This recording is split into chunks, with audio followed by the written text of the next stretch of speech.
Shalom kawan-kawan, malam hari ini agak spesial karena di malam hari ini yang akan menjadi bintang tamunya adalah Pak Jimmy Jeffrey, sahabat saya, teman saya, apologet Kristen yang sudah senior, yang Tuhan pakai di bidangnya untuk kajian-kajian yang dalam tentang Yudaisme. Sekarang berkolaborasi dengan saya di Zoom malam hari ini. Kita akan membahas silsilah Yesus dan Muhammad. Saya minta waktu untuk ngomong sedikit aja, 10 menit atau 15 menit, karena saya tahu di materi yang disampaikan Pak Jimmy Jeffrey nanti, itu dalam dan menohok. Saya hanya memberikan sedikit masukan, mungkin rangkuman dari yang sudah pernah saya sampaikan, bahwa mengenai silsilah Yesus dan Muhammad, silsilah Yesus itu jelas, tidak ada pertentangan. Yang mempertanyakan silsilah ini baru teolog-teolog liberal di abad 18 dan 19. Apa yang dipertanyakan teolog-teolog liberal di abad 18-19 karena mereka kurang banyak menggali data tentang bapak-bapak gereja, inilah yang di-copy paste dan dipakai oleh umat muslim untuk menyerang kekristenan. Ini produk dari teolog-teolog liberal. Karena banyak yang mereka yang berpikiran liberal penuh dengan filsafat, kurang suka menggali tulisan-tulisan bapak gereja kuno, muridnya para rasul, sehingga mereka mulai mempertanyakan. Sebelum mereka, tidak ada satu gereja yang mempertanyakan, karena hal ini sudah clear. Apa yang mereka perbuat, ini yang diambil oleh orang-orang muslim untuk menyerang kekristenan. Nah, kalau kita ngomong silsilah Yesus, itu terbagi dua. Silsilah di Injil Matius, itu adalah silsilah dari garis ayah, silsilah Yusuf, sampai kepada Daud dari anaknya Sulaiman. Jadi udah jelas bahwa silsilah ini mengikuti patrologi garis ayah. Ayahnya Yesus siapa, keturunannya sampai yang paling tua, bukan yang paling tua ya, membuktikan bahwa Yusuf adalah anaknya keturunan Daud dari anaknya Salomo. Sedangkan di Lukas nanti akan lebih jelas lagi disampaikan oleh Pak Jimmy Jeffrey. Saya ngambil sekilas. Silsilah Injil Lukas ini adalah silsilah dari garis ibu. Penjelasan mengenai silsilah Lukas yang agak berbeda dengan Matius. Ini menggambarkan, menghitung garis dari ayahnya Maria sampai leluhurnya ketemunya di Daud. Leluhurnya ayahnya Maria adalah keturunan Daud dari jalurnya Nabi Nathan. Udah dijelaskan oleh bapak-bapak gereja. Yusuf itu adalah anak mantunya Eli, ayahnya Maria. Di Lukas 3 ayat 23 sudah dijelaskan, ketika Yesus memulai pekerjaannya, ketika Yesus mulai berdakwah, kira-kira ia berumur 30 tahun. Menurut perkiraan orang, menurut anggapan orang lain, ia adalah anak Yusuf, anaknya Eli. Ini kode yang harus diperhatikan, dan saya sudah ngomong hal ini tahun 2011 saat saya berdebat dengan Menahem Ali. Saya datang berdebat berhadapan dengan Menahem Ali di Universitas Muhammadiyah Gresik, yang mana membahas tentang hari Natal, dan yang menarik saat itu saya datang membawa buku yang sama, buku Ancient Christian Commentary on Scripture. Jadi tafsir komentar bapak-bapak orang-orang Kristen kuno dari bapak-bapak gereja mengenai Alkitab. Apa yang saya bawa dibawa oleh Muhammad Ali. Dan di dalam perdebatan kali itu saya tunjukkan, bukankah kamu memiliki dokumen yang saya pegang? Bukankah di dalam penjelasan bapak-bapak gereja di kitab Lukas, Injil Lukas, ini dijelaskan oleh Ambrosius bahwa garis silsilah di kitab Lukas ini garis silsilahnya Maria. Kamu punya, kamu bawa, kenapa kamu tidak ngomong? Kamu dan saya membawa dokumen yang sama. Ini contoh ya. Menahem Ali punya dokumen ini, dan dalam beberapa pertemuan dengan saya, dia ketemu membawa dokumen yang sama. Artinya dia sudah tahu bahwa bapak-bapak gereja memberikan penjelasan bahwa silsilah di kitab Injil Lukas itu silsilah dari garis ibu. Tapi dengan sengaja buku yang dia bawa, yang dia ketahui, yang menjelaskan Maria, silsilahnya itu bapaknya Maria, kakeknya Maria, itu ada di Injil Lukas, sengaja dia tidak ungkapkan. Dan dia pura-pura ngoblokin, nanya, loh kenapa ini berbeda? Loh kamu punya bukunya, sudah tahu jawabannya kok tanya lagi? Kan gitu kan? Jadi Menahem Ali, orang Madura ini, memang punya bibit suka berbohong. Ini, di dalam komentar Bapak-Bapak Gereja tentang kitab Injil Lukas, yang disangka orang adalah anaknya Yusuf. Itu benar, karena memang Yesus dia disangka, dikira seperti itu. Jadi orang-orang lah yang menyangka, mengira dia anaknya Yusuf. Sebab dia memang bukan anaknya Yusuf secara alami.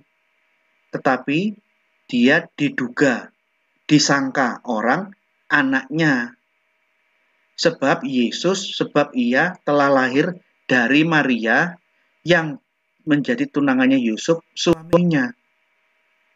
Sehingga sehingga mereka berkata, bukankah ini anaknya Yusuf si tukang kayu itu? Dokumen ini Muhammad Ali punya, dia bawa ketemu sama saya di ruang debat sedang membawa dokumen yang sama. Saya mempertanyakan, kamu punya dokumen ini yang menjelaskan bahwa Maria silsilahnya ada di Injil Lukas, silsilah Yusuf itu di Injil Matius. Kenapa kamu sengaja pura-pura goblok terus bertanya, kenapa ini berbeda? Lu raimu kok gak moco tuh? Coba. Gundulmu pernah moco coba? Kamu punya kitab yang sama, punya dokumen yang sama, tapi sengaja mempura-pura goblok, pura-pura mempertanyakan, kenapa ini berbeda? Ini pertentangan. Ini loh, ketidakjujurannya Muhammad Ali, tentaranya di sini. Nih, dan apa yang disebut oleh Alkitab dapat konfirmasi dari literatur non-biblical. Baik keterangan Bapak gereja yang tadi saya bacakan, Yesus dianggap, dikira, disangka orang anaknya Yusuf. Artinya, penulis Injil Lukas tidak sedang memaksudkan menulis Yesus adalah anak Yusuf secara alami. Itu Yesus bukan anaknya Yusuf, tapi anaknya Maria. Jadi Yusuf di situ adalah Yusuf menantunya Eli.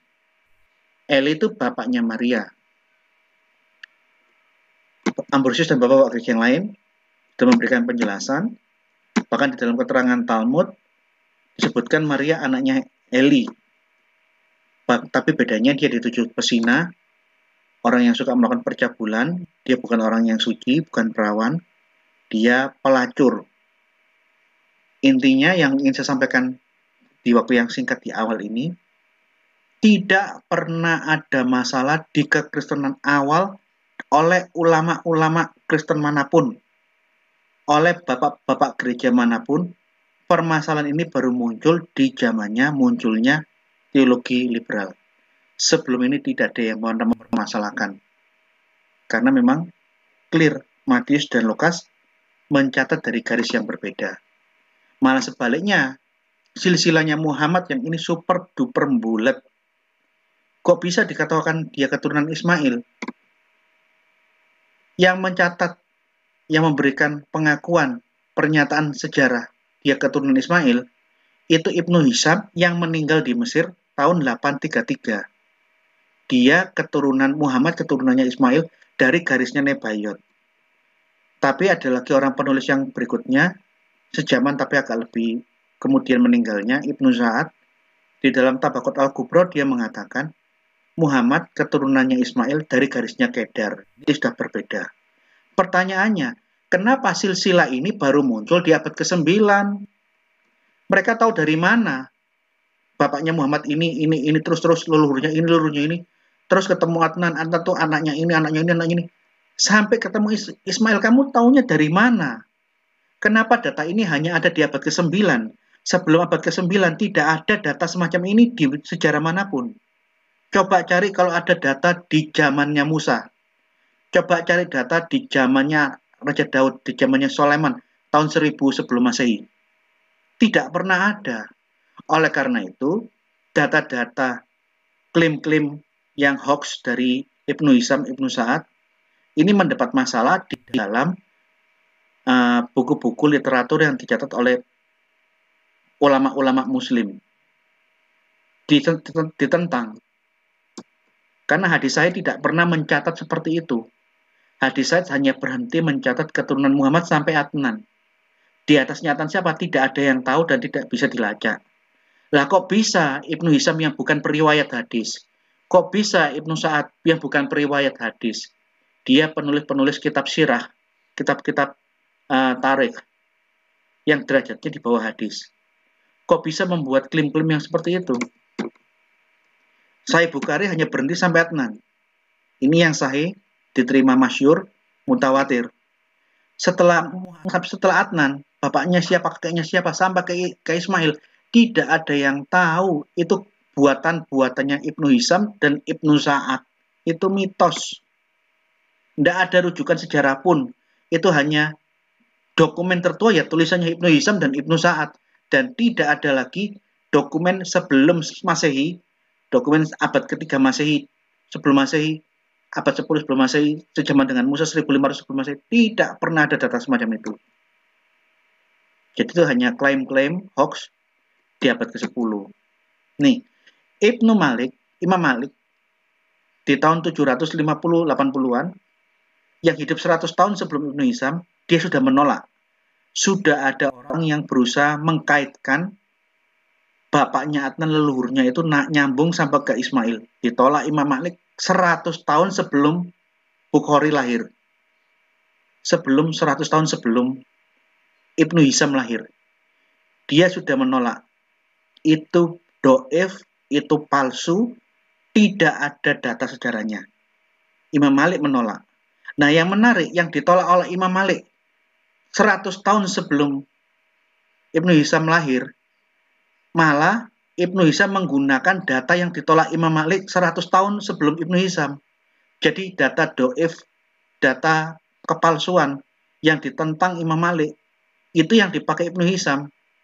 Sehingga bisa menggambarkan suatu silsilah dari Muhammad sampai Adnan, Adnan sampai Muhammad, sampai Ismail. Itu ada ketemu garisnya. Itu garis karangan-karangannya orang abad ke-10, ke-9. Ini di mana penolakannya Imam Malik sudah ditolak dan ditulis oleh Ibnu Katsir di dalam Sirah Nabawiyah yang ditulis oleh Ibnu Katsir. Ini bisa beli bukunya di online sekitar 60.000, ini bagus. Ini Ibnu Katsir menggunakan acuan Sirah Nabawiyah Imam Bukhari yang sahih. Dia mengutip Imam Malik dan menolak Ibnu Hisham. Ini bukan Imam Ahmad ya, Imam Malik. Itu silsilah karangan, itu silsilah mitos buatannya Ibnu Hisham. Ini. Kalau sampai Adnan, itu tidak ada yang diragukan. Itu diterima, dapat dilacak, dan diakui secara mutawatir. Tetapi dari Adnan sampai Ismail nggak ada yang tahu. Tapi yang menarik ada klaim kebohongan dari Ibnu Katsir. Tidak ada perbedaan pendapat di kalangan ahli nasab atau para ulama ahlul kitab, orang-orang Yahudi dan Kristen, bahwa Adnan berasal dari keturunan Nabi Allah Ismail. Siapa yang ngomong? Ini klaim sembarangannya Ibnu Katsir. Tidak pernah ada ahli nasab, ahli silsilah dari Yahudi dan Kristen yang mengakui bahwa leluhurnya Muhammad yang bernama Adnan itu tidak lain adalah keturunan Ismail. Tidak ada. Ini klaimnya Ibnu Katsir sendiri. Ini yang aku bilang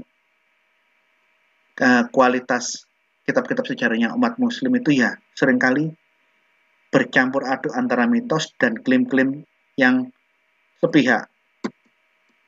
Ini kalau silsilah Muhammad sampai ke Adnan, bisa dilacak dan banyak orang yang sudah tahu. Tapi berhenti sampai di situ.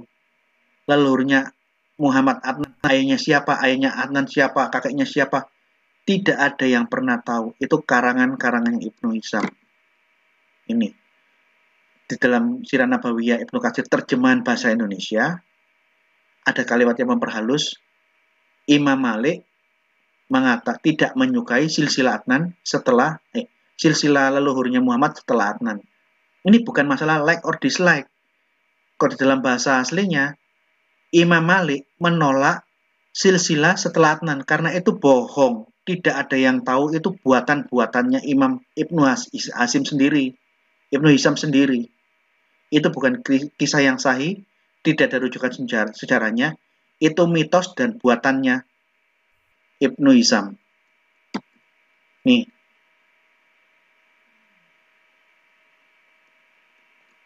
ada perselisihan yang tajam, jadi bukan masalah like or dislike, tapi masalah benar atau tidak, jujur atau bohong.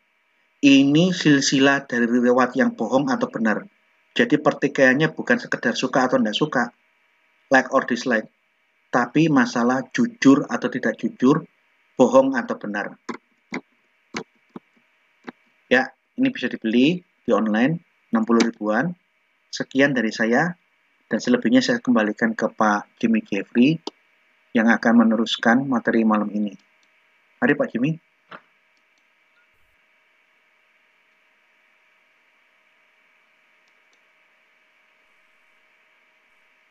Ya, baik. Terima kasih atas kesempatannya. Saya telah siapkan juga slide-nya.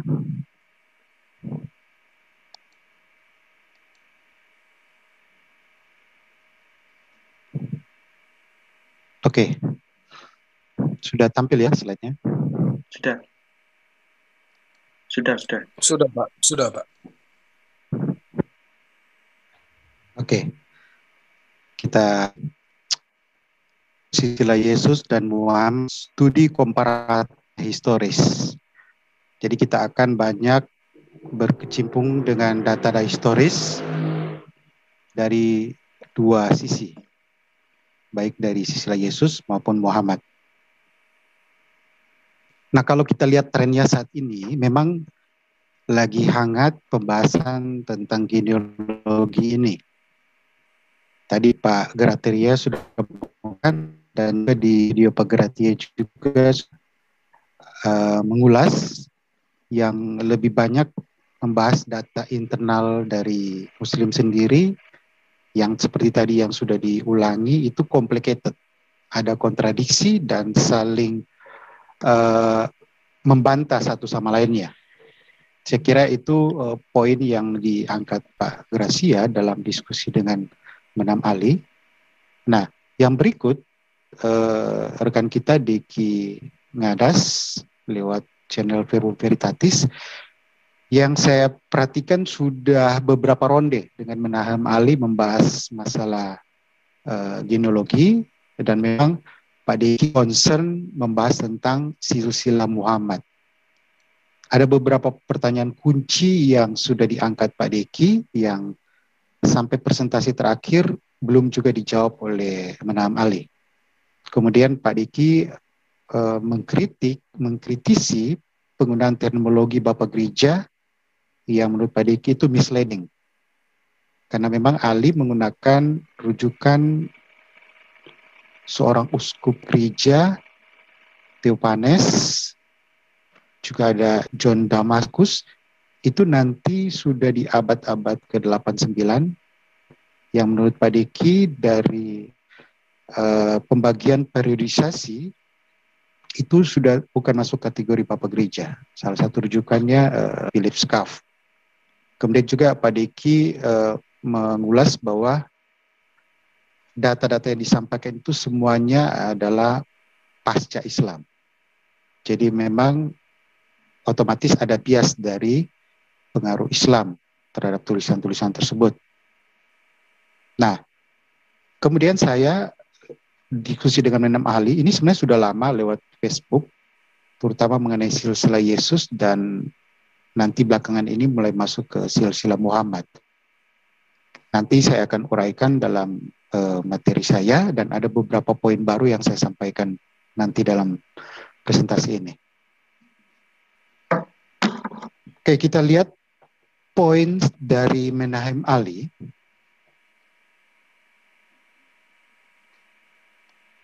Menahem Ali mengambil rujukan dari bapak-bapak kutip seperti Theophanes dan lain-lainnya yang seperti mendukung silsilah Muhammad merujuk ke Ismail. Bahkan dalam kesempatan lainnya dia juga mengutip rabi-rabi Yahudi seperti Rambam dan lain-lain yang menyatakan hal yang sama, dan semuanya itu periode sesudah Islam.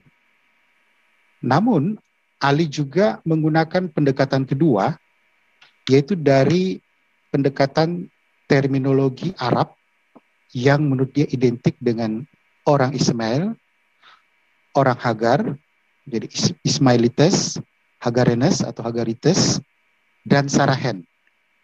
Nah ini Pak Diki juga mengulas tentang Sarahen ini. Jadi Ali mengidentifikasi term-term tersebut sehingga dia menyimpulkan bahwa Muhammad yang adalah orang Arab itu adalah keturunan Ismail. Dia juga mengutip ke Josephus yang menyamakan Ismail dengan Arab. Kemudian juga ada Bapak Gereja. Nah ini yang menarik, ini sudah termasuk kategori Bapak Gereja, Jerome dan Eusebius, yang juga menyamakan antara Arab dan orang Ismail, dan juga Hagarenes atau orang-orang keturunan Hagar. Nah ini semua data pra-Islam. Jadi Ali mencoba menjawab tantangan Pak Diki dengan mengajukan data-data pra-Islam. Nah, tetapi kalau kita memahami secara kritis apa yang disebutkan Ali, kita akan menemukan beberapa logical fallacy. Misalnya cherry picking fallacy. Jadi Ali mengambil beberapa poin dari data tertentu yang kemudian dilepaskan dari konteksnya. Jadi bukan masalah hanya data biblical yang diexegese keluar konteksnya, tetapi data-data sejarah. Nah, nanti kita akan lihat seperti apa teknik cherry picking fallacy yang dilakukan Menahem Ali. Kemudian red herring fallacy. Nah, ini yang jadi concern dari Pak Diki. Pak Diki fokus membahas masalah silsilah Muhammad. Dan Ali kemudian mencoba mengalihkan dengan mengangkat atau mempermasalahkan silsilah Yesus. Dan red herring fallacy ini sebenarnya dengan dia mempermasalahkan silsilah Yesus itu tidak otomatis membenarkan poin dia tentang silsilah Muhammad. Jadi Pak Diki concern sekali masalah red herring fallacy karena memang dia fokus menanyakan beberapa pertanyaan krusial tentang silsilah Muhammad yang juga belum dijawab secara tuntas oleh Menahem Ali. Kemudian ad nauseam argumen, nah ini juga yang diangkat Pak Diki, karena dalam beberapa video mereka ternyata Menahem Ali mengulang-ulang poin yang sama. Walaupun saya lihat ada data baru seperti Josephus, Jerome, yang kalau kita secara utuh sebenarnya tidak signifikan. Nanti kita lihat datanya. Dan terakhir yang saya nilai juga ada logical fallacy, ignorantio elensi. Jadi mengangkat poin-poin yang kelihatan menarik, tapi sebenarnya tidak relevan. Tidak substansi mendukung argumennya. Nah ini memang kita harus hati-hati dengan gangguan data-data yang kelihatannya klipnya dan sebagainya. Jika kita tidak mengerti konteksnya, konteks sejarahnya, maka bisa misleading juga. Orang bisa terpukau dengan data-data seperti itu. Oke. Nah, untuk kali ini saya akan membahasnya secara sistematis dan memang mungkin perlu waktu yang agak lama.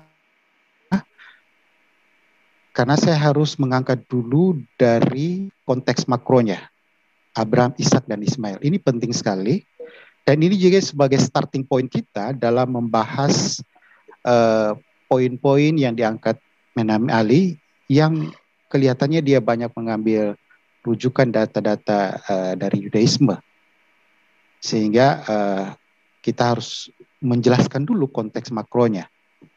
Kemudian kita harus jelaskan juga mengenai terminologi Arab, Ismail, Hagar, Sarahen dalam konteks sejarahnya seperti apa. Dan pembahasan detailnya untuk topik kita itu di bagian C dan D dan E, silsilah Muhammad, silsilah Yesus, dan perbandingannya. Kita mulai dulu dalam pembahasan pertama, Abraham, Ishak, Ismail, konteks makronya. Nah, kita harus mengerti dulu bagaimana relasi teologis antara Yudaisme, Kekristenan, dan Islam. Karena ketiga agama ini, yang ada istilah juga istilahnya agama Abrahamic faith, karena bersumber pada Abraham, atau disebut juga agama Semitik, ini sepertinya ada benang merahnya, khususnya dari pihak Muslim, yaitu membangun benang merah antara Yudaisme, Kekristenan dengan Islam. Walaupun dari perspektif Yudaisme dan Kekristenan sebenarnya disconnect, jadi tidak ada kaitannya dengan Islam.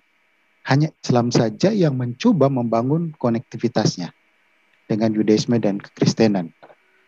Nah, karena benang merahnya dicoba dibangun, maka ada semacam pola yang diangkat, yaitu adanya perpindahan wahyu, yaitu yang tadinya dari bangsa Israel ke bangsa Arab.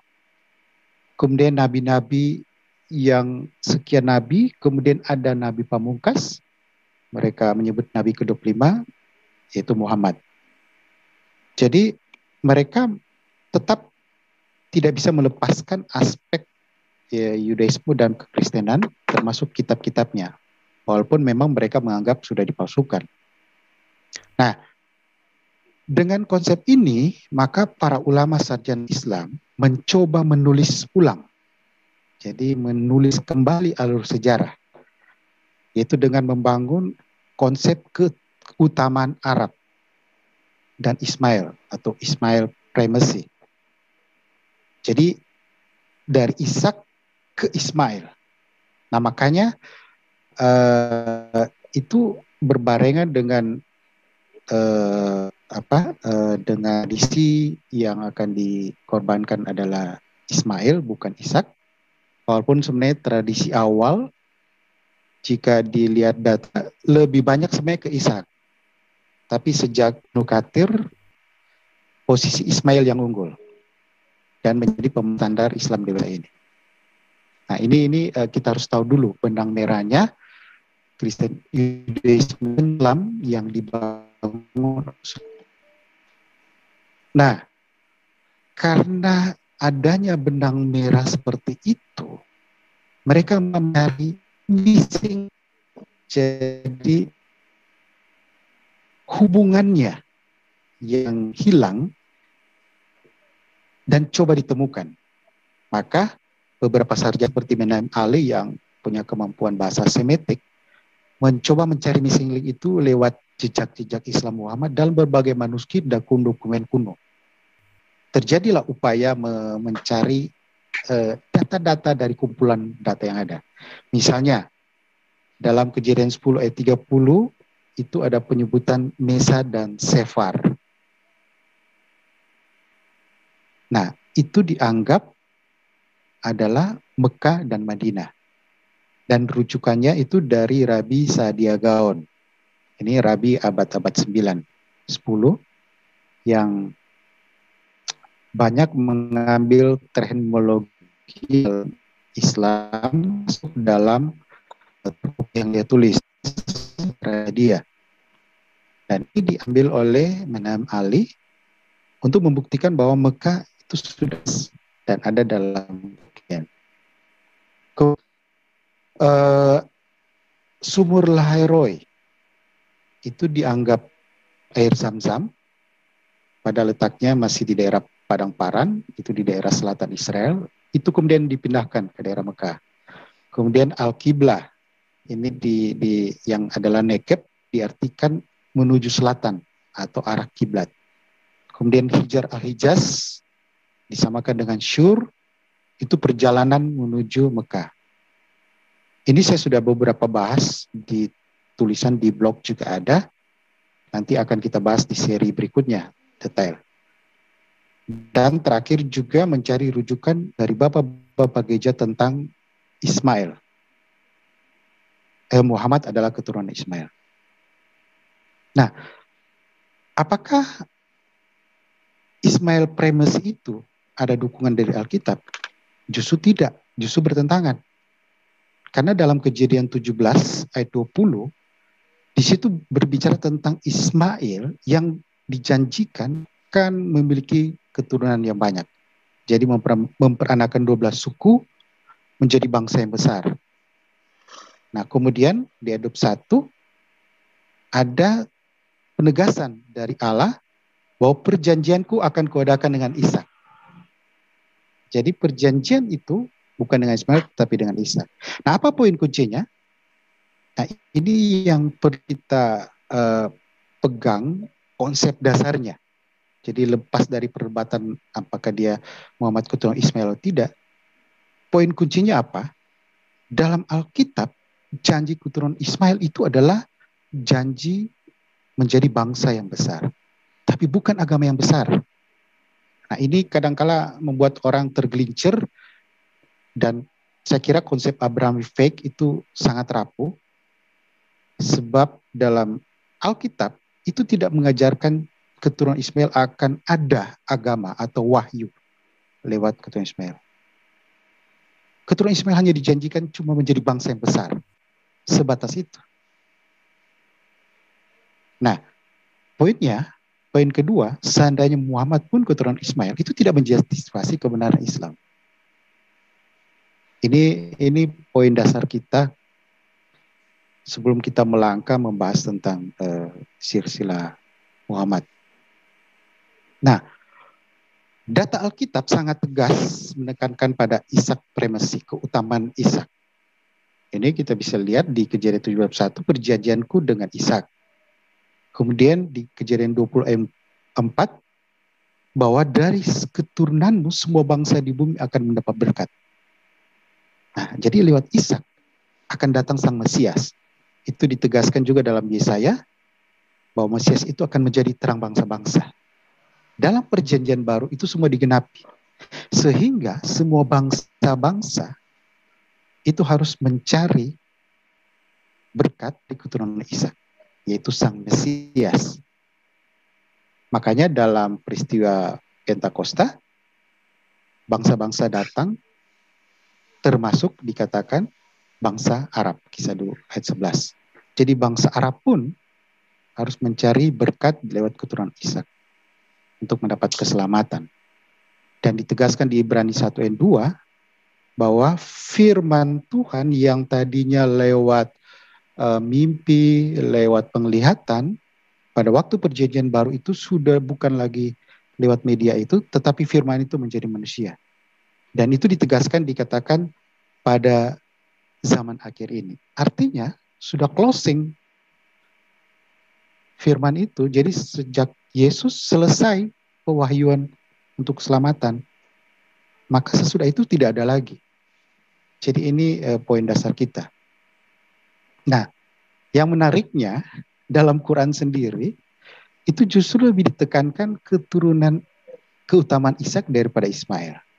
Jadi disebutkan tentang Abraham, Ishak dan Yakub itu dalam Quran surah Al-Kabut ayat 27, Quran surah Yusuf ayat 6. Nah, entah mengapa sepertinya terjadi evolusi teologis yang lebih mengarah pada Ismail. Nah, mungkin ini secara politis sebagai tandingan bangsa Israel, mereka Ishak, dan Arab punya alternatif yaitu Ismail. Nah, Kalau data biblikal seperti masalah yang dikorbankan, saya kira ini sangat jelas semua data dari data-data Alkitab, baik Masoret teks atau Proto Masoret, Septuaginta, Dead Sea Scroll, Targum Onkelos, Samaritan Pentateuch, termasuk juga Pseudepigrapha, Geos Apokryph dan sebagainya, semua mencantumkan Ishak. Dan ini tidak pernah dibahas oleh Menahem Ali. Termasuk juga kutipan dari rabi-rabi yang semua menegaskan Ishak itu tidak pernah disentuh oleh Menahem Ali. Nah, kalau kita melihat tadi missing link yang diangkat, itu semua jelas tidak valid. Seperti masalah Mesa dan Madinah, kemudian juga masalah sumur Larhoi dan air Zam-Zam. Saya kira semua tidak valid kalau kita kaji secara komprehensif. Nah, nanti kita akan bahas di seri berikutnya untuk poin-poin ini secara lebih detail. Nah, tantangan untuk Menahem Ali, karena pada intinya Islam membangun perspektif baru, yaitu adanya benang antara Yudaisme ke Kristenan ke Islam, maka sebenarnya tugas Menahem Ali untuk membuktikan kebenaran Islam yaitu mencari rujukan data biblikal, ekstra biblikal yang menyatakan Yahweh atau Allah dalam perjanjian lama maupun perjanjian baru itu telah memindahkan wahyunya ke bangsa lain dari Israel ke Arabia. Lalu mau tidak mau mengajarkan tentang Sang Mesias yang dimaksud dalam perjanjian lama itu digenapi oleh Muhammad. Nah, ini satu-satu cara untuk mencari kebenaran, untuk mendukung kebenaran Islam, yaitu mencari rujukan ini. Banyak data. Jadi apa yang Ali angkat itu cuma penggalan-penggalan data yang bukan signifikan, tapi data-data misalnya data biblikal dari Masoret Text, LEX, DSS, Dead Sea Scroll, Targum, data ekstra biblikal dari era The Second Temple seperti Geos Apokryph itu banyak, Esdras, kitab Hanok, Baruk dan sebagainya. Geos Pseudepigrapha seperti Testament Obram dan sebagainya. Apakah ada alur dalam kitab ini yang mengajarkan tentang wahyu dari Allah berpindah kepada dari Israel ke Arab? Itu tugas Ali untuk mencari data itu. Termasuk dalam perjanjian baru, Codex Sinaiticus dan papyrus yang ada. Bahkan dari manuskrip sekarang yang sudah kurang lebih 5.900 lebih yang sudah dikatalogkan oleh University of Münster di Jerman. Nah, di situ ada Alan bersaudara yang menulis Nestle Allen bersama Bruce Metzger, Carlo Mantini. Silakan mencari dari manuskrip itu, data-data itu. Nah, satu-satunya rujukan data yang nyambung hanya satu. Barnabas. Seperti itulah yang dicari. Seperti apa yang diajarkan Injil Barnabas. Tapi sayangnya, satu-satunya data itu adalah produk abad pertengahan. Sekitar abad-abad 13-14. Jadi tidak bisa jadi rujukan. Oke, ini bagian pertama ini penting kita untuk memahami bahwa apa yang dilakukan Ali itu sebenarnya bukan hal yang substansi. Yang harus dilakukan untuk membuktikan kebenaran Islam dari data-data Yudaisme, literatur rabbinik dan sebagainya, ya mencari konsep benang merah ini. Dan ini tantangan untuk Menahem Ali. Oke, kita masuk ke bagian kedua. Ya, lumayan ini waktunya. Bagian kedua ini kita akan membahas tentang istilah Arab, Ismail, Hagar, dan Sarahen.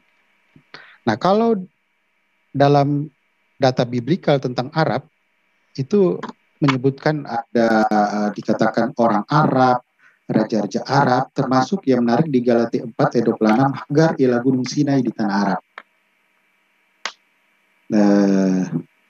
Nah, kemudian kita bandingkan dengan data biblikal yang menyebut orang Ismail dan Hagar. Jadi disebut Itulah anak-anak Ismail. Kemudian ada Amasa, ialah Yeter, orang Ismail itu yang menariknya dia adalah salah satu panglima di Daud, orang. Dari kata yang biblikal ini,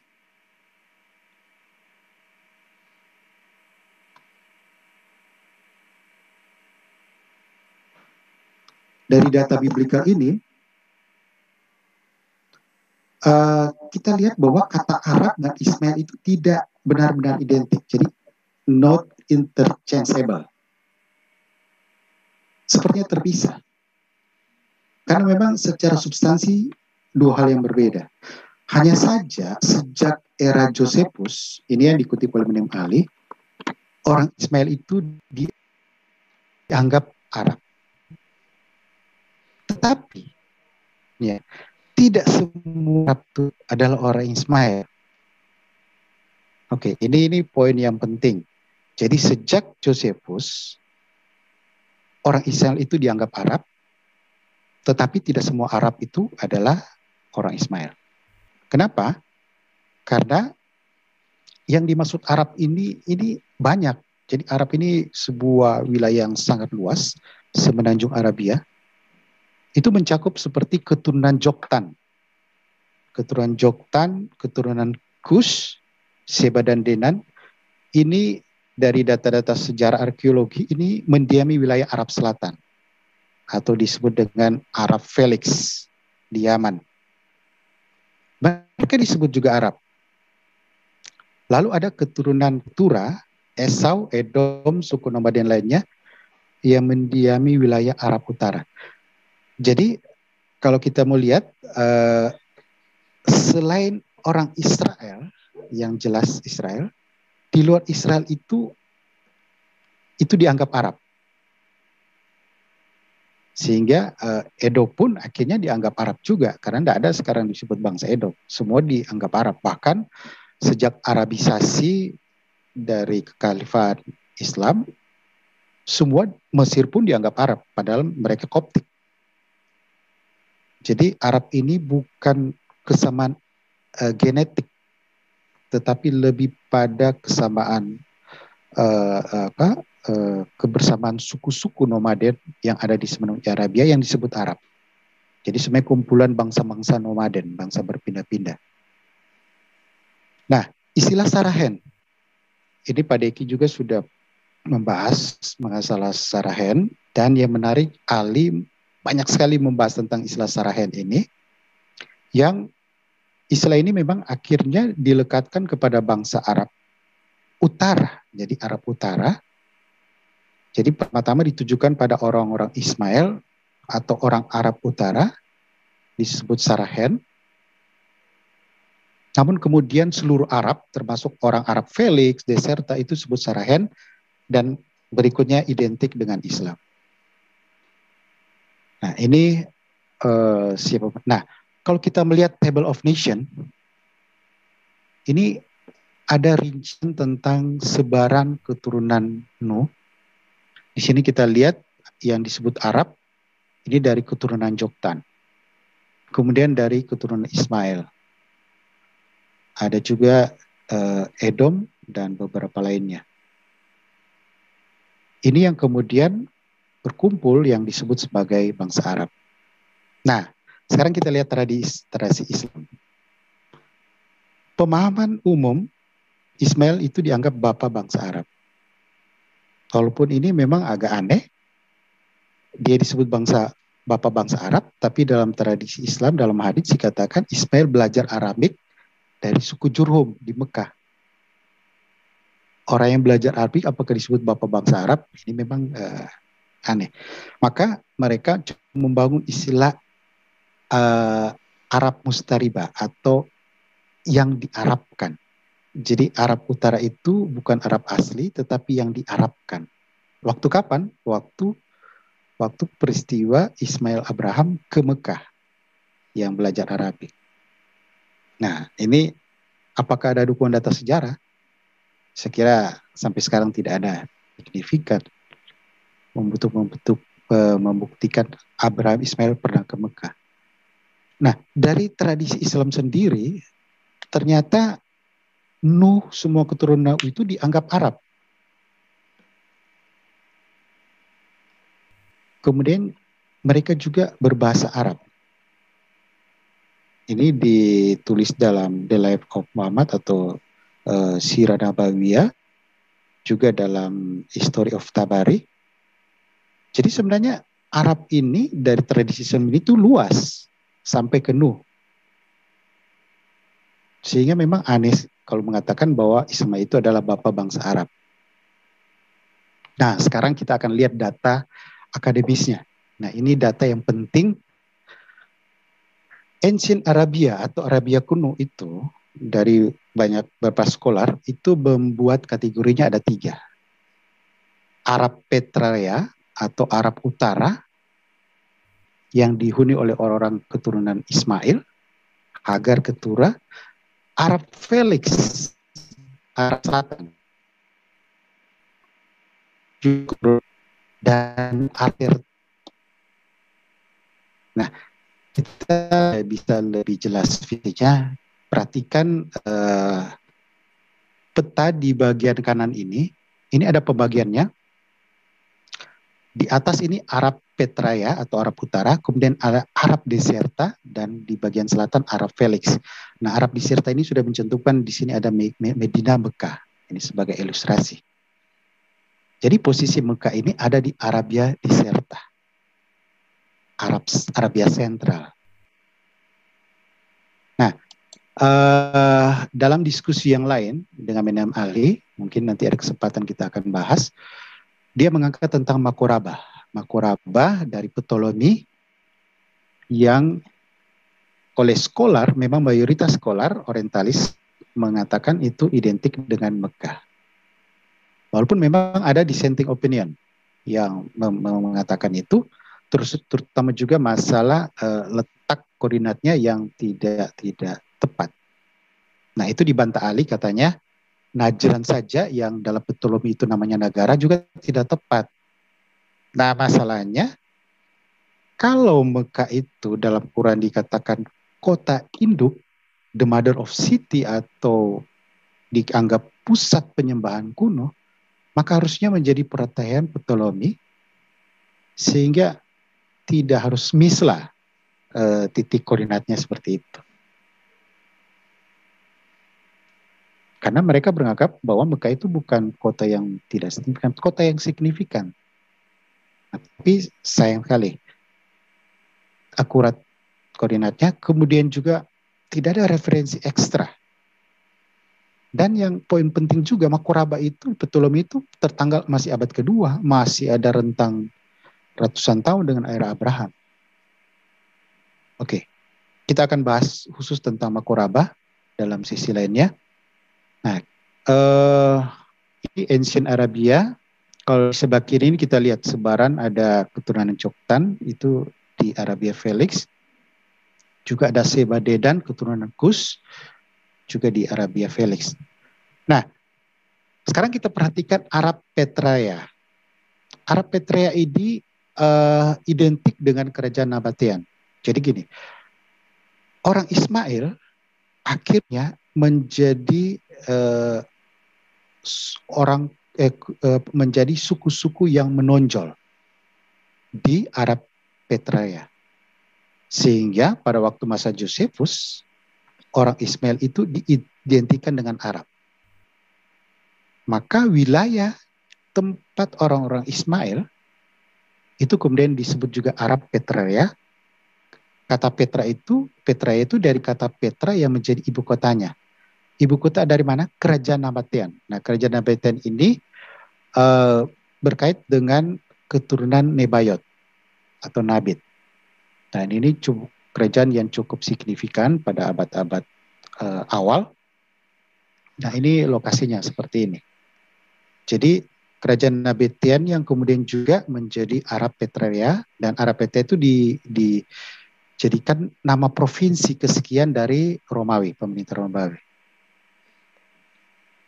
Nah, dalam sebuah website yang berisi digital archive for the study of pre-Islamic Arabian inscriptions.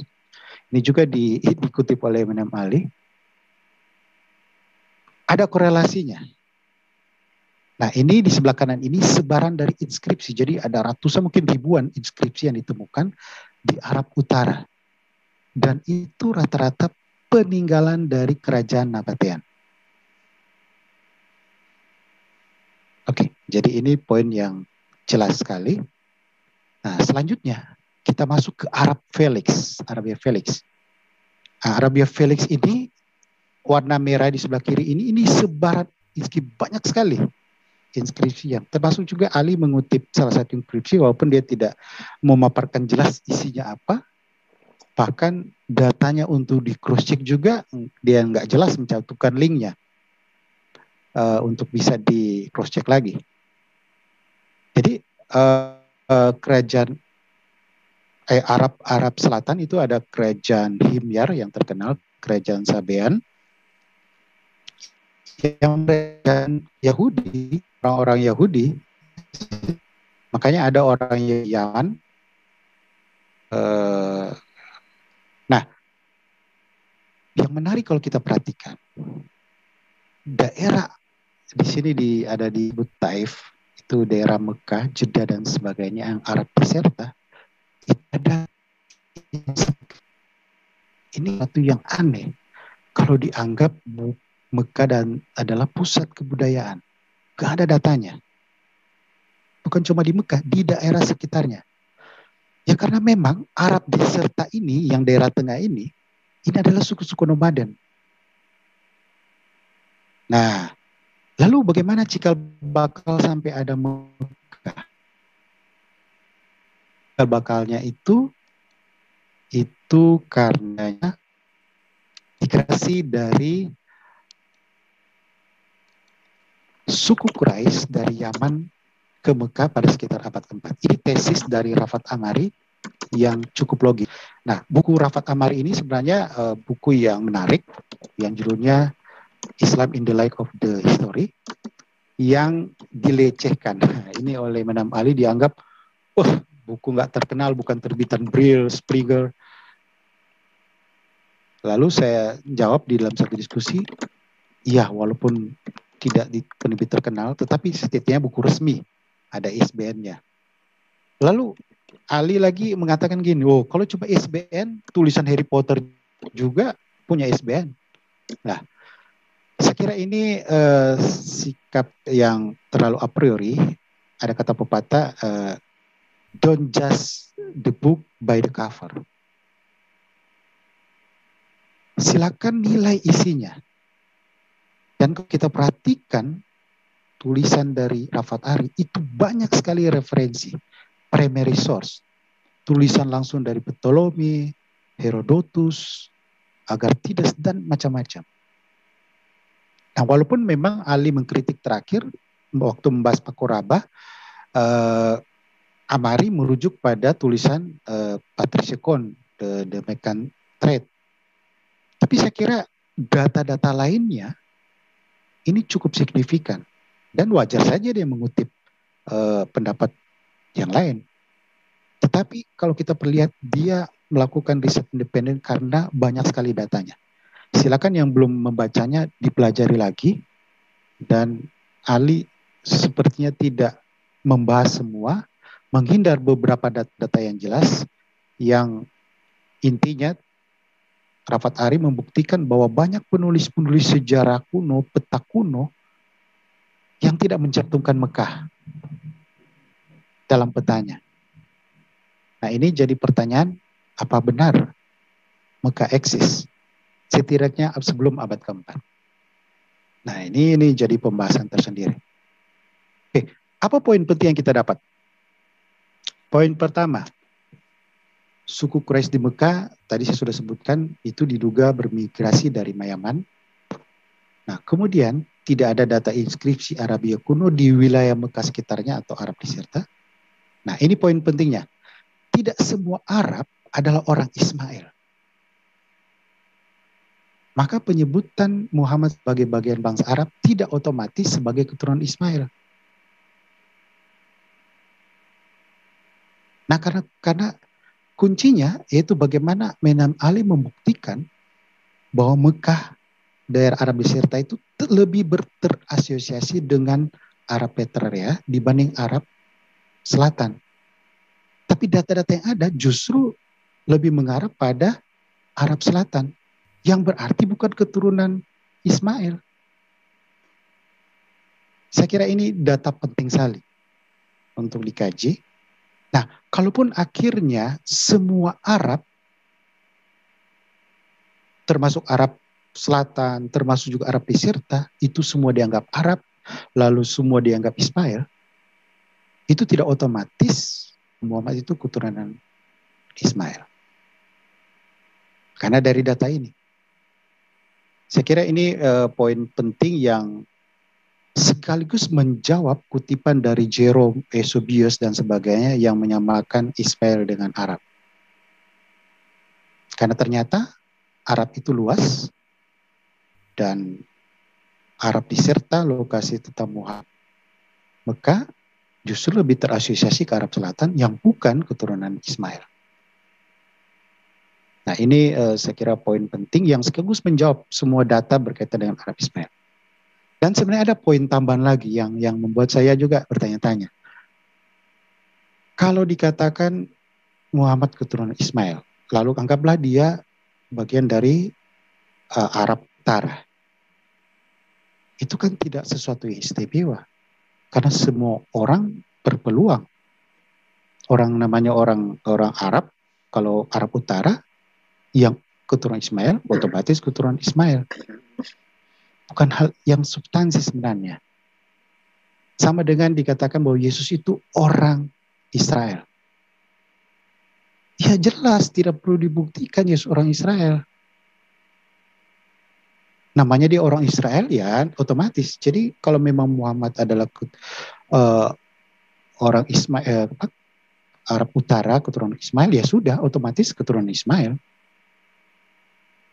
Tapi apakah itu yang substansi? Karena Yesus itu spesifik mengatakan bahwa dia dari keturunan Ishak, lebih spesifik lagi keturunan Yehuda. Bahkan yang utama mencantol pada tokoh penting perjanjian baru, yaitu Daud. Dan di situ ada nubuatan-nubuatan. Itulah jalur keturunan. Nah, pertanyaannya, dari Ismail sampai Muhammad, apakah ada tokoh-tokoh penting dalam periwayatan pewahyuan dari Allah, dari Tuhan, seperti Daud, yang menjadi rujukan silsilah dari Muhammad? Nothing. Oke, jadi poin ini sekali lagi saya ringkaskan. Pertama, Muhammad walaupun dikatakan orang Arab, tidak otomatis keturunan Ismail. Walaupun dikatakan Sarah, tidak otomatis keturunan Ismail. Bahkan lebih cenderung ke keturunan Joktan. Atau kalau Rafat Amari mengatakan bisa saja dari jalur Ham, keturunan Kus. Nah, poin yang kedua yang penting, bukan sesuatu yang istimewa kalaupun dia keturunan Ismail. Kan namanya semua orang Ismail, ya keturunan Ismail. Tapi adakah tokoh-tokoh penting dari jalur Ismail ke Muhammad yang bisa menjadi rujukan kunci seperti Yesus ke Daud? Sekali lagi noting. Oke, saya kira itu pembahasan dasar kita sebelum kita masuk ke fokus pembahasan silsilah Muhammad dan gereja. Sebelum lanjut, mungkin ada sedikit interaksi, Pak Grazia. Enggak, saya cuma memberikan penekanan jikalau Bani Edom di bagian utara di wilayah Yordan dimasukkan sebagai orang Arab, maka dari data ini kita dapat melihat bahwa ada orang yang disebut Arab dari keturunan Ishak, karena Edom adalah keturunan Esau. Esau itu kakaknya Yakub. Yakub dan Esau kakaknya keturunan Ishak. Ini menarik kalau kita ngomong data sejarah yang dipaparkan oleh Pak Jimmy Jeffrey. Kalau kita ngomong Arab, belum tentu itu keturunan Ismail, karena orang yang non dari keturunan Ismail. Contohnya keturunan Ishak dari jalurnya Esau kakaknya Yakub itu pun juga dianggap orang Arab. Terima kasih Pak Jimmy atas pemaparannya. Ya, kita lanjut ya, Pak. Nah, sekarang kita lanjut ke pembahasan silsilah Muhammad dan bapak-bapak gereja. Pertama, mengenai terminologi bapak-bapak gereja. Nah, ini Ali mencoba mencari yang menarik. Wah, ternyata silsilah Muhammad didukung oleh bapak-bapak gereja itu sendiri. Pakai istilah bapak gereja purba. Nah, tapi sayangnya rujukan itu era pasca Islam. Dan Pak Deki, Verbum Veritatis itu mengkritisi keras penggunaan istilah Bapak Gereja ini. Yang menurut itu misleading. Karena menurut Pak Deki dalam ilmu sejarah gereja dan yang dimaksud dengan Bapak Gereja itu dalam kategori dari abad sampai dengan sekitar tahun 600 Masehi. Artinya pra-Islam. Maka seperti Theophanes, John of Nampus tidak dimasukkan dalam kategori bapak-bapak gereja. Nah, ini bantahan keras dari Pak Deki. Nah, yang menarik, saya sempat melihat Ali juga menggunakan istilah apostolic father, bapak-bapak gereja apostolik. Nah, ini juga istilah yang teknis sebenarnya dalam sejarah gereja yang merujuk pada era pra bapak-bapak gereja. Jadi, bapak-bapak gereja itu dihitung dari abad 2, sedangkan yang di abad pertama sampai awal abad kedua itu disebut bapak-bapak apostolic father, seperti Ignatius, Polycarpus, Papias, jumlahnya sekitar 7. Rata-rata majority scholars menyebutnya 7 orang. Mereka ini adalah murid-murid langsung dari para rasul, seperti Ignatius, Polycarpus, murid dari Yohanes, itu. Nah, saya juga mengambil rujukan dari buku Tony Lane, itu sudah diterjemahkan dalam bahasa Indonesia oleh BPK, Runtut Pijar Sejarah Pemikiran Kristiani. Ini buku yang cukup ringkas, tapi poinnya bagus. Dia membuat periodisasi yang disebut Bapak Gereja itu sampai tahun 500 Masehi. Lalu dari tahun 500 sampai 1500, dia tidak menyebut Bapak Gereja, tapi dia katakan tradisi Timur dan tradisi Barat. Jadi dia buat 2 jalur, jalur Ortodoks dan jalur Katolik Roma. Nah, kemudian tahun 1800 sampai 1800 era reformasi dan 1800 ke atas era modern. Jadi Tony Lane membuat kategori Bapak Gereja itu hanya sampai tahun 500 Masehi. Jadi Ali sekali lagi saya tegaskan seperti Pak Firmu itu memang sengaja menggunakan istilah itu, ya istilah yang membuat orang bisa misleading. Nah, walaupun perkembangan mutakhirnya, Ali kemudian mencoba mencari rujukan yang disebut Bapak Gereja seperti Jerome, Eusebius yang mengangkat poin tentang Sarahen, Sarekonus, Saraas, istilah-istilah yang menghubungkan antara Sarahen, Hagaranes, Hagarites, orang-orang Hagar, dan orang Ismail. Yang kita sudah jawab tadi, bahwa itu sebenarnya cuma pengasosiasian sejak Josephus, dan itu sama sekali tidak membuktikan bahwa Muhammad itu otomatis keturunan Ismail. Walaupun istilah Sarahen itu akhirnya ditujukan pada Islam, pada orang-orang Ismail. Saya kira kita sudah bahas tentang itu.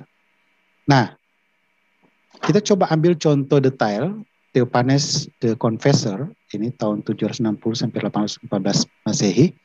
Dia seorang uskup dari era Bizantium yang menulis tentang silsilah Muhammad. Tapi yang ditulis itu merujuk pada literatur Islam, yaitu dari Ibnu Ishaq. Jadi yang menulis sejarah silsilah Muhammad pertama itu Ibnu Ishaq, yang tulisannya itu disunting kembali. Jadi tulisan Ibnu Ishaq nggak ada, tetapi disunting kembali dalam tulisan Ibnu Hisham. Jadi sebenarnya ini sudah kolaborasi Ibnu Ishaq dan Ibnu Hisham, Ibn Ishaq dan Ibn Hisham. Nah, dalam seorang scholar Belset Kekota dalam bukunya Islam, the Arab and Umayyad Rules, dia katakan Theophanes might have expected that if a Muslim started a discussion about the Prophet, it will be based on Sirat by Ibn Hisham. Jadi kalau kita baca tulisan Theophanes, itu dia sebenarnya lagi mencoba membangun komunikasi dengan pihak Islam. Sehingga dia mengambil beberapa poin-poin kunci sebagai batu loncatan dia dalam membangun komunikasi. Salah satunya dengan menyebut silsilah Muhammad berdasarkan rujukan literatur Islam. Jadi semacam dia mengambil supaya orang Islam familiar bahwa mereka sudah tahu juga. Jadi ini cuma cara komunikasi dari Theophanes sebenarnya. Apakah Theophanes diilhami? Nah, ini jelas enggak lah. Jadi Theophanes mendapat referensi dari mana? Apakah ada dari bapak-bapak gereja sebelumnya? Dari oral tradition? Enggak ada. Satu-satunya sumbernya ya dari sumber Islam itu sendiri. Waktunya hampir bersamaan penulisan Ibnu Ishaq dan Ibnu Hisham ini. Nah, yang menarik sebenarnya Ali mencoba membenarkan pernyataan Theophanes, apa yang diajarkan Theophanes, tapi sebenarnya Theophanes sedang mengajarkan di bagian lain bahwa Muhammad itu the false prophet. Nah, ini seharusnya orang-orang Islam marah sebenarnya dengan Imam Ali, mendukung seorang yang justru mengajarkan Muhammad itu the false prophet. Jadi ini ya nggak tahu apa yang dilakukan Imam Ali mengambil rujukan seperti ini. Nah, kemudian referensi bapak-bapak gereja lainnya seperti John of Damascus, karena substansinya sama, semua dalam kategori era pasca Islam, saya tidak perlu bahas satu persatu. Substansinya sama, jadi nggak perlu dibahas. Nah, kemudian ada satu dokumen yang menarik sebenarnya, Doktrina Jacobi. Ini tahun 634 Masehi, yang berisi polemik antara kekristenan dan Yahudi pada sekitar abad ke-7. Dan dalam para ahli Islamologi ini menyebut dokumen ini adalah dokumen terawal di luar Islam tentang Islam. Dan dokumen ini sebenarnya saya angkat dokumen ini waktu menjanjikan data bahwa Maria adalah keturunan Daud yang bisa dikaitkan dengan silsilah dalam Injil Lukas. Tetapi kemudian Ali membantah poin saya, tapi justru mendukung Doktrina Jacobi karena dianggap membenarkan tentang Islam. Kata kuncinya apa? Kembali ke kata Sarahen. Jadi mirip dengan pendekatan dia ke Josephus, Jerome, Eusebius. Nah, ini juga Doktrina Jacobi karena menyebut Sarahen itu ke Islam. Jadi dianggap Doktrina Jacobi juga mendukung bahwa Muhammad itu keturunan Ismail. Nah, sekarang kita lihat detailnya. Nah, ini supaya kita bisa tahu detailnya apa isinya Doktrina Jacobi, bukan cuma Sarahen. Nah, kita lihat poin-poinnya. Coming with the Sarahens, and that he was proclaiming the advent of the anointed one, the Christ who was to come. Jadi di sini Muhammad sedang mempromulgasikan bahwa dia adalah sang Mesias atau Al-Masih dalam istilah Arab walaupun punya makna yang berbeda. Nah, ini justru berbeda dengan pemahaman Islam. Nah, kemudian dalam interaksi dengan orang Yahudi Kristen di Palestina atau Israel, itu mereka menolak dia sebagai false prophet. Bahkan mereka katakan seorang nabi tidak datang dengan pedang, tidak datang dengan peperangan. Nah, ini mengindikasikan bahwa Muhammad memimpin peperangan sampai di luar wilayah Arabia. Jadi sampai ke Palestina, Israel. Dan ini juga bertentangan pemahaman tradisional Islam. Nah, kemudian yang terakhir, ada istilah say also that he has the keys of paradise. Dia memiliki kunci sorga. Nah, ini istilah-istilah Kristiani. Kok ada dalam pengajaran Islam awal? Nah, ini beberapa sekolah menduga bahwa ini sebenarnya pemahaman Islam awal yang mencoba mengasosiasikan dengan dengan kekristenan dan Yudaisme. Bahkan ada yang menganggap ini semacam sinkretisme. Data yang hampir waktunya juga cukup bersamaan, mungkin sekitar abad 8 juga, itu Michael Syrian, The Syrian, juga menyebutkan bahwa Muhammad melakukan perjalanan sampai ke daerah Israel Palestina, dan dalam tradisi juga mengatakan berdagang sampai ke negeri Syam, ada interaksi dengan orang Yahudi dan sebagainya, dan itu menjadi bahan Nah, justru doktrina Jokowi data awal ini justru berbeda dengan pemahaman tradisional. Nah, apakah ini terjadi evaluasi? Nah, ini kita bisa dikaji lebih lanjut. Yang tadinya mengasosiasikan dia sebagai sang Mesias, jadi membangun konektivitas dengan teologi Yudaisme dan kekristenan tentang Menik. Lalu kemudian masa-masa berikutnya terjadi evolusi. Nah, ini kita tidak tahu. Dan ini menarik untuk dikaji lebih lanjut. Nah, ini juga bisa kita kaitkan juga dengan perubahan arah kiblat yang ditulis oleh Dan Gibson yang pada abad-abad pertama Hijrah itu arahnya ke Petra atau ke Yerusalem.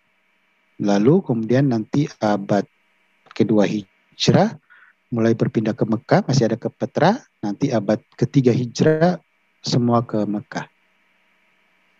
Nah, apakah kanonisasi Quran tentang arah kiblat itu nanti terjadi pada dinasti Abbasid berdasarkan data arkeologi?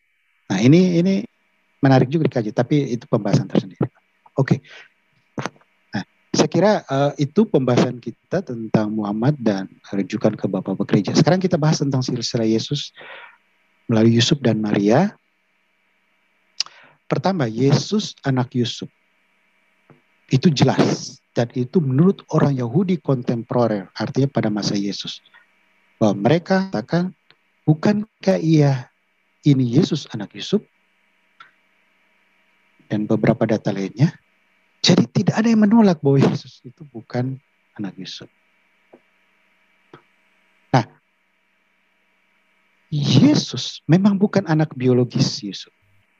Tapi dia anak secara hukum. Referensinya pertama, Yusuf dan Maria secara resmi telah bertunangan dan menikah. Nah, pada waktu mereka menikah dan punya anak, itu tradisi Yahudi pada masa itu, nama anak-anak mereka itu dicatat dalam sebuah public record. Kalau sekarang ini catatan sipil. Misalnya di sini dalam sebuah komentar Josephus dia ingin menulis kembali daftar sisilanya. Maka dia mencari public record, catatan tersebut. Itu dalam bukunya Against Apion. Jadi sebenarnya ada tradisi, dan Yusuf dan Maria itu kemungkinan besar seperti orang Yahudi lainnya mencatat. Berarti resmi menurut hukum Yahudi. Kemudian menurut hukum Romawi, telah didaftarkan lewat sensus. Dan menurut hukum Yahudi secara praktis, Yusuf dan Maria itu menjalani ritual Yahudi. Sunat pada hari ke-8, pentahiran, rutin tiap tahun mengikuti ritual Paskah sampai usia 12 tahun bersama-sama dengan Yusuf. Jadi sebenarnya menegaskan bahwa Yesus itu anak Yusuf secara hukum. Walaupun memang ada yang mencoba membantah dari data-data rabbinic, saya kira perlu pembahasan lebih tersendiri. Tapi substansinya, Yesus bukan anak biologis Yusuf, tetapi anak secara hukum. Nah, anak biologisnya apa? Lewat jalur Maria. Nah, tadi sebenarnya Pak Gratia sudah menyebut Bapak Gereja Ambrosius yang mengindikasikan bahwa Injil Lukas itu berbicara tentang silsilah Maria. Nah, memang Menahem Ali mengutip sebuah tulisan Bapak Gereja lainnya, Julius Africanus, yang menurut Africanus bahwa Injil Lukas itu menulis tentang silsilah Yusuf. Itu lewat istilahnya levirate marriage. Nah, tetapi kalau kita melihat data lebih lanjut, data gereja, kalaupun memang ini pemahaman Africanus memang benar, ini tidak otomatis Injil Lukas itu hanya mencatat silsilah Yusuf. Tetapi bisa jadi, kalau Africanus benar, bahwa bisa jadi itu mencatat silsilah Yusuf sekaligus Maria. Dan itu ada referensinya. Seperti yang dalam Doktrina Jacobi. Dan Doktrina Jacobi itu disebut tentang Maria, keturunan Daud melalui Nabi Nathan. Dan disebut nama ayahnya Joakim. Memang ada beberapa scholar mencoba menyamakan Joakim dengan Eliakim, lalu nama pendeknya menjadi Eli. Saya kira itu pembahasan tersendiri. Tetapi sebenarnya kalau datanya ini menyebut Jun, dia merujuk pada ayahnya bernama Panter, yang ayah dari Panter itu Lewi. Jadi Lewi ini memiliki anak yaitu Panter dan Melki. Panter ini adalah jalur Maria dan Melki adalah Yusuf. Nah, sehingga Injil Lukas, kalau pendapat Africanus benar, maka digabungkan dengan data Doktrina Jacobi, Injil Lukas sebenarnya berisi keturunan dari Yusuf dan silsilah Yusuf dan Maria. Tetapi kalau Ambrosius yang benar, is okay. Itu full jalur Maria. Jadi artinya dari data gereja sendiri itu memungkinkan bahwa memang Injil Lukas itu berisi silsilah Maria. Nah, ini referensi Bapak Gereja yang hampir sezaman dengan Africanus, yaitu Hilary of Poitiers yang menyebutkan hal yang sama. Nah, silsilah Maria yang menjadi poin kuncinya ini adalah apakah dia keturunan Daud atau tidak. Jadi secara daging Yesus keturunan Daud atau tidak. Saya kira data biblikal jelas dan orang-orang Yahudi pada masa itu tahu bahwa Yesus adalah anak Maria. Dan Bapak Gereja seperti Ignatius menyebutkan bahwa Yesus anak Maria yang juga adalah keturunan dari Daud. Bahkan dalam Injil Apokrif pun, walaupun memang Injil Apokrif itu sudah ada elemen-elemen heretics, tetapi ada beberapa detail sejarah yang bisa saja real, yang koheren dengan data-data kanonik dan data-data Bapak Gereja yang menegaskan bahwa Maria adalah keturunan Daud. Substansinya itu apakah Maria keturunan Daud atau tidak? Itu poin utamanya. Nah, kalau Menahem Ali mempertanyakan masalah silsilah itu, artinya dia mencoba menggugat bahwa Yesus bukan keturunan Daud secara daging melalui Maria. Nah, data literatur Islam sendiri sebenarnya juga menegaskan bahwa Maria itu keturunan Daud. Seperti dalam Al-Tabari, ini salah satu ulama yang otoritatif dalam tradisi Islam awal. Termasuk juga Ibnu Katsir menegaskan bahwa Maria itu keturunan Daud. Walaupun memang detail sejarahnya memang berbeda, karena menyebut tentang ayah Maria adalah Imran. Dan Imran ini punya bahasan sendiri. Apakah Imran ini pada masa Musa atau pada masa Yesus? Nah, itu problematika sendiri untuk pihak Muslim. Jadi walaupun detail sejarahnya berbeda, tetapi mereka memahami, tidak menolak Maria itu sebagai keturunan Daud. Lalu Menam Ali yang begitu gencar menyerang silsilah Yesus, apanya yang dia gugat? Menggugat Yesus bukan keturunan secara daging kepada Daud, sedangkan tradisi Islam sendiri tidak mempermasalahkannya. Oke, saya kira ini jadi problema untuk Menam Ali. Nah, kemudian pembahasan terakhir, ya, memang sudah cukup lama ya kita masuk ke pembahasan terakhir. Perbandingan silsilah Yesus dan Muhammad. Nah, ini sebuah sketsa, jadi jalur Ishak, kemudian Ismail. Saya sengaja memberi tanda tanya. Kita lihat dulu, pertama dari sisi budaya dalam berkaitan dengan silsilah atau nasab. Nah, orang Yahudi itu sangat aware dengan masalah silsilah. Itu dalam Bilangan 1 ayat 18. Tentang silsilah orang Israel disusun menurut kaum-kaum yang ada dalam suku mereka. Lalu di satu Tawarik, terdaftar dalam silsilah di desa-desa mereka. Tadinya kaum, kemudian ke desa-desa. Jadi sudah ada catatan sipil di desa-desa ini. Nah, nanti belakangan waktu Josephus, itu sudah ada public record yang mungkin pusatnya di Yerusalem untuk mengumpul data-data silsilah itu. Dan memang kalau kita lihat data biblikal, banyak sekali catatan tentang silsilah. Jadi orang Yahudi itu sangat aware dengan budaya silsilah. Nah, ini seperti Josephus, saya sudah kutip.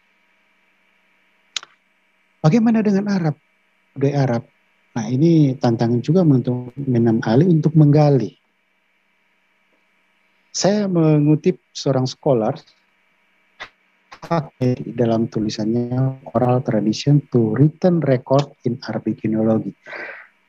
Menurut Kennedy, memang ada tradisi, yaitu tradisi oral, tapi rentangnya pendek, mungkin cuma sekitar 2-4 generasi di atasnya. Jadi ingatan siapa neneknya, nenek-neneknya, tapi sebatas itu. Ya, karena memang keterbatasan oral manusia untuk mencatat, mengingat kembali itu ada batasannya. Nah, nanti written traditionnya itu nanti mulai muncul pada abad kedua. Itu dimulai oleh Ibn al-Saib, bukan Ibnu Ishaq. Jadi Ibn al-Saib ini pada tahun 763 itu menulis tentang silsilah secara umum. Nah, nanti kemudian beberapa puluh tahun kemudian Ibnu Ishaq menuliskannya yang kemudian disunting oleh Ibnu Hisham. Jadi nanti belakangan budaya silsilah ke mereka. Nah, Daniel Faryasco malah tegas mengatakan bahwa silsilah itu lebih mencerminkan ideologi. Jadi pemahaman, bukan data real sebenarnya. Nah, makanya cocok dengan penjelasan Pak Gratia bagaimana mereka mencoba membuat rumusan-rumusan, entah akhirnya mereka saling membantah, adanya pembohongan dan sebagainya. Dan sebenarnya connect dengan penjelasan kita awal, yaitu memang ada upaya membangun Ismail primacy, keutamaan Ismail, semacam alternatif tandingan Ishak di budaya di Israel. Nah, kemudian sumbernya dari mana? Apakah dari oral written tradition atau pewahyuan? Nah, ini PR dari Menam Ali mencari referensi Ibnu Ishaq. Nah, ini rentangnya dari Ishaq ini ratusan tahun. Nah, jika memang ada oral written traditionnya, silakan tunjukkan. Nah, tapi menariknya dalam Al-Tabakat Al-Kabir, itu dalam dialog itu dikatakan bahwa malaikat Jibril menyatakan ke Muhammad bahwa dia keturunan muda. Oh, berarti ini sifatnya revelatory atau pewahyuan, bukan tradisi. Kan memang dari pewahyuan yang bisa mendapat wahyu. Ya, silakan minum airnya. Kemudian historitas nama-nama tadi menampilkan silsilah Yesus, kita bisa melihat apa namanya, termasuk perempuan-perempuan yang ada dalam Yesus. Bagaimana dengan Nabi Muhammad, terutama dari Nabi Nebayot sampai ke Abna. Adakah rujukan-rujukan historis bahwa tokoh-tokoh itu eksis atau tidak? Nah, Uri Rubin, seorang profesor Yahudi dari Tel Aviv University, dia justru menganggap bahwa ini silsilah Muhammad itu ada mengambil cantolan di beberapa tokoh-tokoh biblika seperti Abraham, Nabi, atau Kedar. Itu dalam tulisannya retelling of biblical history. Jadi menceritakan kembali atau menuliskan kembali sejarah. Oke, terakhir data kontemporer. Jika silsilah Yesus ditulis dalam Injil Matius Lukas, yang penulisannya masih abad pertama, karena dia sudah include dalam dalam Injil, tetapi silsilah Muhammad itu nanti dalam hadits, bahkan dalam kitab Syirah atau Tarik, itu nanti sekitar 200 tahun kemudian. Jadi bukan data kontemporer orang yang hidup pada masa yang mencatatnya. Nah, sehingga dimungkinkan terjadi cross check. Kalau Yesus bukan keturunan Daud, tentu ada bantahan. Tidak ada bantahan. Bahkan sebenarnya secara khusus untuk menyangkut imam, itu orang Yahudi itu sangat ketat. Apakah dia ada jalur imam atau tidak.